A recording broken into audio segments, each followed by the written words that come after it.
විජයවර්ධන මහාවිද්‍යාලයේ නිවාසාන්තර මල්ල ක්‍රීඩා උත්සවයේ විශේෂ ආරාධිත මුත්තා ලෙස පැමිණි 2026 ඉන්දියාවේ නවදිල්ලි නුවර පැවති ආසියානු ඉලක්කයට වෙඩි තැබීමේ තරඟාවලියේ මීටර් 10 ඉලක්කයට වෙඩි තැබීමේ කාන්තා කේවල තරඟී සවුවෙන් ශ්‍රී ලංකාවට ප්‍රථම වරට රිදී පදක්කම දිනා දුන් පන්නිපිටිය ධම්මපාල විද්‍යාලයේ ඉගෙනුම ලබන OW උමායා ආකර්ෂණීය ශිෂ්‍යාවට උත්සව සභාව ඇමතීම සඳහා ගෞරවයෙන් යුතුව ආරාධනා කර සිටිනවා.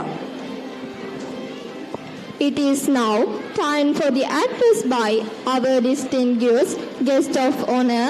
We are truly privileged to have such a respected personality among us today. May I kindly invite our guest of honor, Miss OW Umaya Akarshani Kumarasiri, to share a few inspiring words with our young athletes and address the gathering.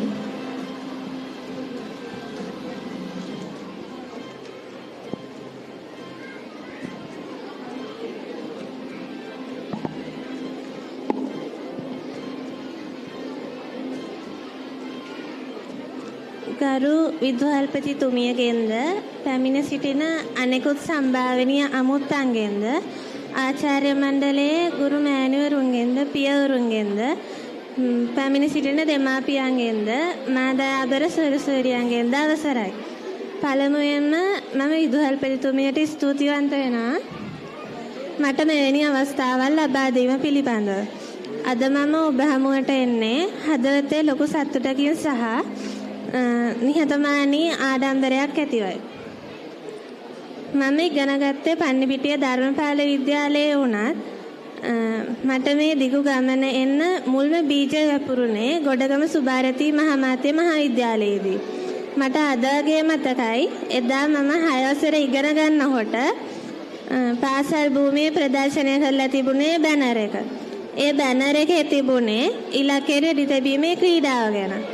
අන්නේ පුංචි තීරණය තමයි අද මා 2026 ආසියානු rifle සහ පිස්තෝල කුසලාන තරඟාවලියේ රිදී පදක්කම දක්වා අරන් ආවේ.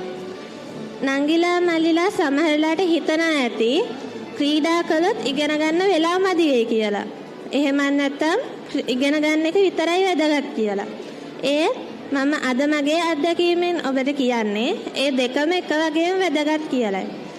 මම තාක්ෂණාංශයෙන් ඉගෙන ගන්න ගමන් තමයි මේ ජාත්‍යන්තර ජයග්‍රහණය ලැබුවේ. මම ඉගෙන ගත්තේ පොත් වලින් විතරක් නෙමෙයි. මම ක්‍රීඩා පිටියෙන් සහ මගේ තුවක්කුවෙන් ඉගෙන ගත්ත පාඩම් ගොඩක් තියෙනවා. විනය. වෙඩිල්ලක් තියන්න කලින් අපි අපේ හුස්ම පවා පාලනය කරගන්න ඕනේ. ඒ හික්මීම මට අද මගේ අධ්‍යාපනයට ලොකු උදව්වක් වුණා. අභියෝග.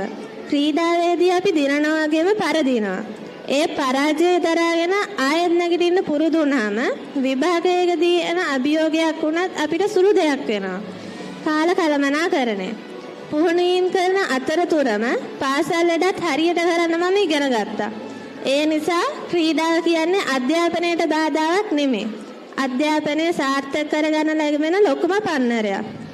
මම 2026 නවදිල්ලි නුවර ඒ රිදී පදක්කම දිනා ගන්න වෙලාවේ මගේ S2 ඉදිරියේ තිබුණ එකම එක දෙයක් විතරයි.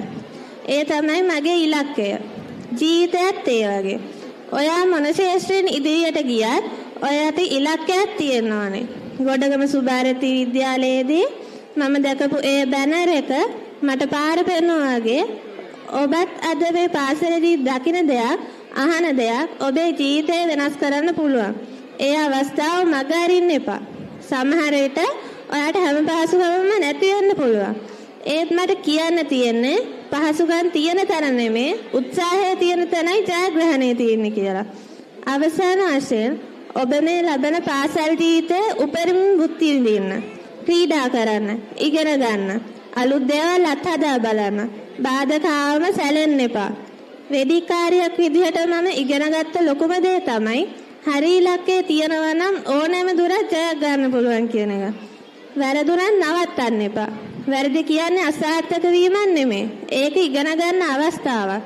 ඔයාම වෙන්න. ඔයාම විශ්වාස කරන්න.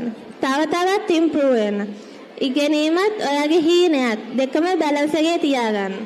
අද මම මෙතන ඉන්නේ ශ්‍රී ලංකාව වෙනුවෙන් පදක්කමක් දිනපු උමායා විදිහට. ඒ හෙට දවසේ මේ රට වෙනුවෙන් ලෝකයේ දිනන වීරයෝ වීරවරියෝ ඔබ අතරින් බිහි වෙනා දකින මම බලාපොරොත්තු වෙනවා.